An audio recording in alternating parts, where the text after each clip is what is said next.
এটা হচ্ছে Lebanon, middle ইস্টের সবচেয়ে সৌন্দর্য দেশ। কারণ এখানে পাহাড় আর পাহাড়, পাহাড় কাইটে পাথর সরায় তারপরে দেন বাড়ি করতেছে, কত সুন্দর সুন্দর বাড়ি। তো এই জায়গাটায় আপনার অ্যাকচুয়ালি যদি 5 তলা 6 তলা বাড়ি করে, কেউ পাইলিং করা লাগে না, পাথর উপরে ঢালাই দিয়ে তার বাড়ি করে। এই যত বাড়ি দেখতেছেন ওই সিস্টেমে সব। দেন কি অবস্থা, বুঝ আমরা সেই পাহাড়ের উপরে।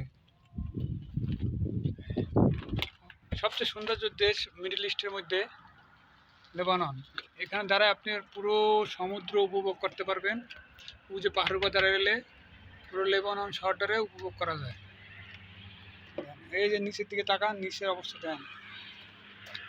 ওই যে একটা লরি, কত ছোট দেখা যাচ্ছে, আচ্ছা লরিটা কিন্তু অনেক বড়। এই যে বাড়িঘর কত ছোট ছোট যাইতেছে।